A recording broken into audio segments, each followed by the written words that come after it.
Plaintiff Matt Marciniak says he and the defendant have been neighbors since 2009. And that same year, Matt brought home a new puppy. Matt claims his puppy was a part of his family. But earlier this year, his beloved dog was attacked and killed by the defendant's two dogs, so he's suing. Defendant Derek Stewart says on the day of the incident, Matt's large dog pushed the fence that separates their property, and that's what sparked the fight. Derek claims a month after the attack, one of his dogs became mysteriously ill and died, and he does not believe it was just a coincidence. Start with you. All right, so Derek and I have been neighbors since 2009. In 2009, I also purchased a new puppy. He was an American Mastiff. I named him Crush. He immediately became a big part of our family. I have some pics here. I'd like to show you of them. This was after a 1.5 year waiting list. I was able to get him in 2009 there. And I mean, what do you mean 1.5 year waiting list? There's 7 breeders in the country of this dog. How many? 7 total breeders of this particular breed of dog. Okay. And so I decided on that. Where did he graduate from? That's one of his training schools that he went to, yeah. Yeah. And that's him with my son, who was also his best friend. So he became a huge part of our family, as most dogs do. And I hope you didn't lose him. And unfortunately, we did lose him in February of this year. What happened? It was due to an attack by my neighbor's Derek's dogs. On February 5th, it was about 7 o'clock in the evening, making dinner. My son starts hollering, standing at the back window, and I hear a ruckus going on in the backyard. I go back there, and I see the defendant's 2 dogs. One's a bulldog and a pit bull, just attacking my dog in the middle of my backyard. I run out there and, did the best I can to break it up, grabbed a chair, just didn't want to get in the middle of it, didn't want to get attacked myself. Right. And then I was out there hollering. Derek came out pretty shortly after, within a minute or two. He came out there, hopped over my fence, which was locked, and was able to wrangle his dogs and got him back. How did his dogs get through? So what we found after he was able to get his dogs was they had broke through his fence.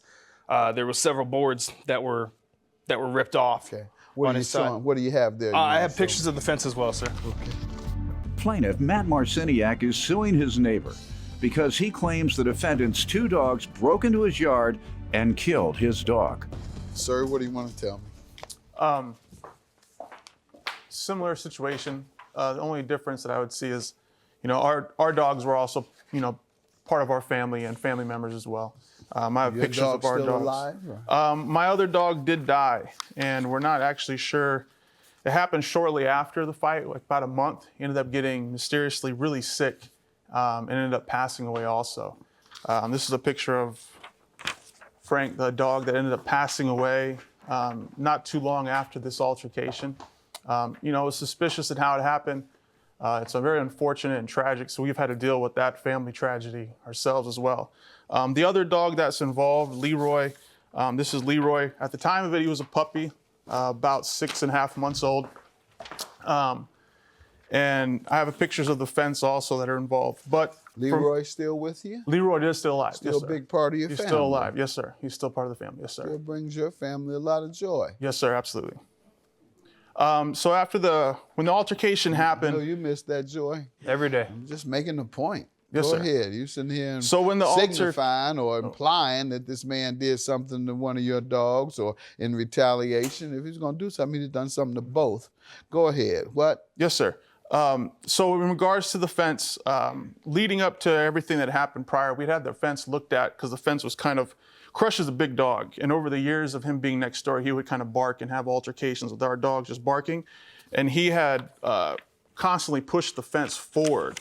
And so you'll be able to see where a lot of the panels on the fence side had been pushed forward. So we had the fence looked at by a contractor, and the contractor and the owner of the house we rent from had said the fence was our neighbor's fence. So we kind of let it be as it is. And so when this altercation happened, Crush, being a really big dog, knocked down the fence panels, which kind of sparked this ruckus that happened.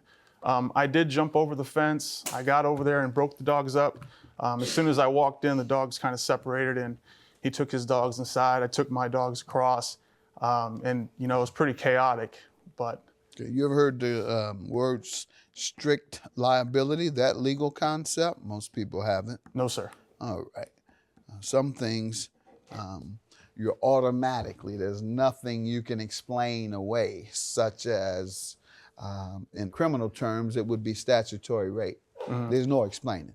When a lot of sexual assaults, they'll say, well, my defense is it was consensual. No, if the girl is under 16, it's automatic that you're guilty if it occurred. All you have to do is prove it occurred. Not she did consent. None of that matters. And in this case, whenever there's a vicious dog attack, if it was a poodle, maybe it'd be different.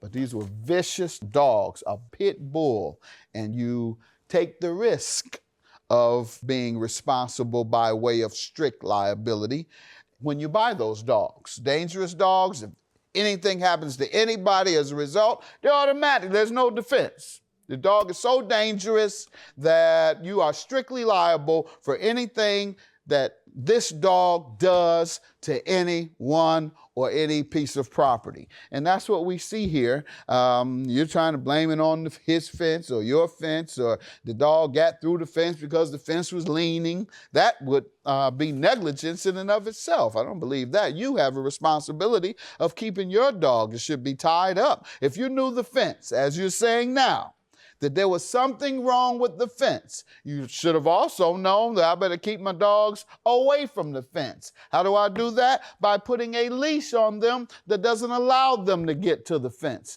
That's even if it wasn't a strict liability law. That's not a defense. So you have your veterinarian bills and anything else? The emotional distress, how much are you asking for in that? But I'm not. Go ahead, I'll let you ask, but I'm not going to hold him liable for the emotional distress. That's not something he intended to occur. I'm asking for the $3,000 for the replacement cost of my dog, and then $1,000 for the vet bill and emotional distress. All right, so the $1,000 is for the vet bill. Vet bill and emotional distress, sir. Okay, but what is the vet bill itself? How much is that? I believe it was $360. And $3,000 for the cost of the dog. So I'll grant you the cost of the dog and the veterinarian bill. So you will receive $3,360. And all those watching, you have those pit bulls that are so popular and make you feel like you're a man. Got my pit bull, I'm walking down the inner city street. Pit bull, pit bull. That pit bull gonna get you in trouble if it bites anybody. There's no defense. And if it bites a child and that child is hospitalized, it could be a criminal offense.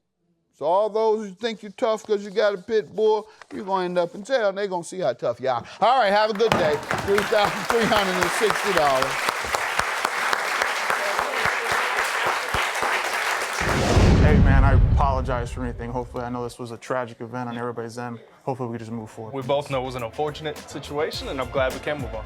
So, thank you.